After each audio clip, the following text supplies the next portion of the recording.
Hi, everybody. Thank you for joining us today. I want to introduce you to a fabulous woman who I've admired and seen from a distance and was lucky enough to be introduced to by one of our curators, Judith Boyd.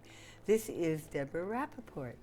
And Deborah is one of the advanced style ladies. She's an incredible artist and a creative and makes jewelry and clothing and all kinds of things out of found and recycled objects. So Deborah, tell me a little bit about you. I know you were born in New York City. And we lived on the Lower East Side. And at first I thought I wanted to study music, but then my sister went to art school and she studied textile. And then I went to graduate school at UC Berkeley. I didn't have the money to go buy fancy silk yarn. And besides, to take something like a hank of beautiful silk yarn was so beautiful the way it was, I didn't want to do anything to it other than just take that hank and put it around my neck and wear it. So that's where the reuse of materials started way back in the late 60s. I think you must have been a big groundbreaker in those days. I was. Oh, and so right out of graduate school, I was given the opportunity to be a professor at University of California, Davis at the young age of 25. Oh, that's amazing. Now, and then you came back to New York from the West Coast? Yeah. I was an associate professor for 8 years, and I loved teaching. I couldn't deal with the administrative, academic politics. And that's what I decided to divorce my husband, come back to New York, and start over. I had no idea what I was going to do when I got here. At that time, just before I came back, I started making jewelry from found metal that I would find in the street. Because when I was coming back to visit, like 77, 78, I didn't have a studio. I was staying with my sister. And I just kept finding metal in the street and assembling it to make it into wearables. So I continued that for a number of years and sold a lot of it to galleries and museums. So how did Seth Cohen find you? Were you walking down the street for his book on advanced style?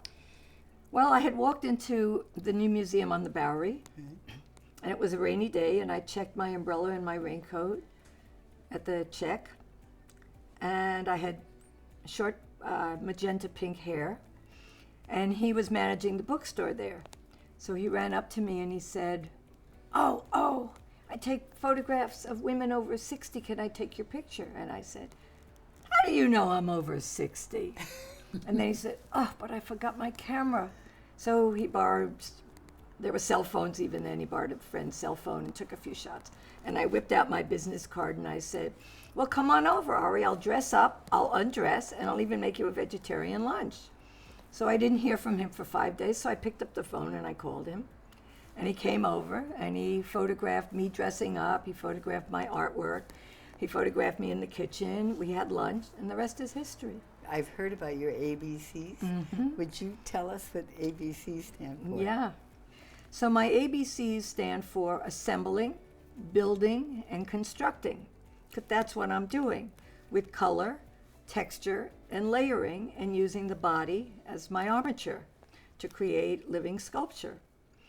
And that's what I've been doing the last 50, 60 years. That's fabulous. Now I want you to tell our viewers, what are the earrings made out of?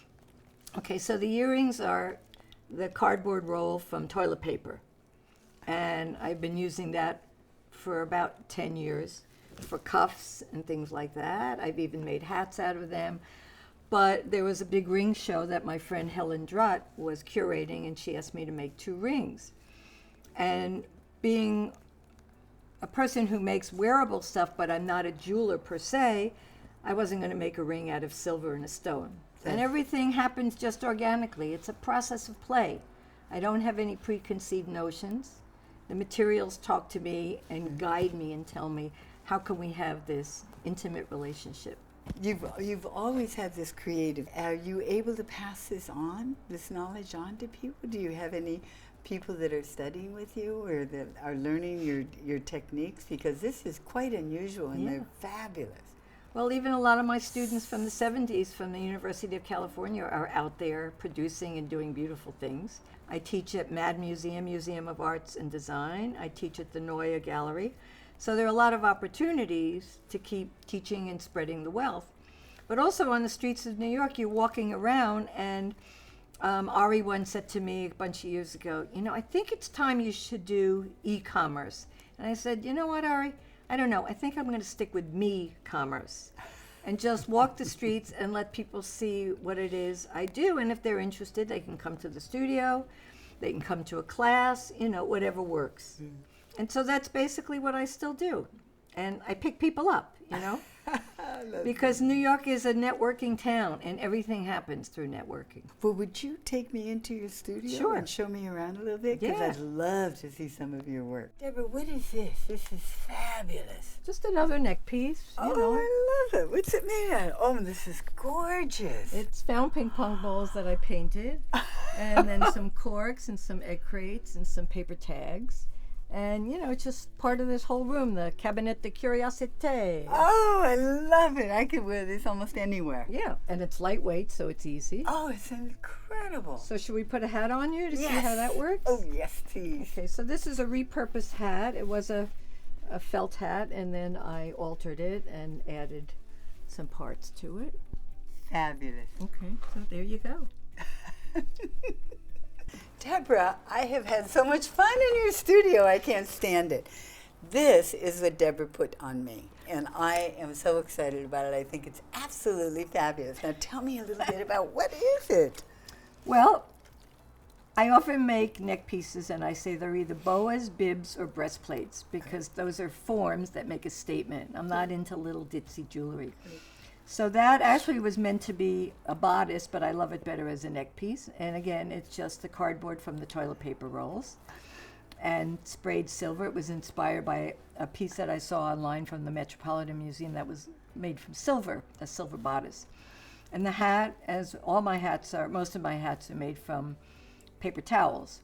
The whole thing is based on playfulness and joy. I mean, we're living in a time and in a world that is so laden with sadness and hard times. So what is so difficult about stepping out and feeling the joy in dressing up? And you don't have to dress like me, but you can just mix and match. And I say, curate your closet. Go in your closet and see what you have and start putting it together in other ways. And embellish. Try wearing 3 scarves. And if 3 scarves looks like too much, take one off or wrap one around your waist. Just stand in front of the mirror and have a good time. What else do we have to do except try to lift our spirits? So many people think that when we move into the sober age, that you've pretty much done it and it's time to retire. Yeah. I think you're just getting started, actually. And you are a shining example of that, my darling. I am so honored to have spent time with you. Thank you. You're welcome.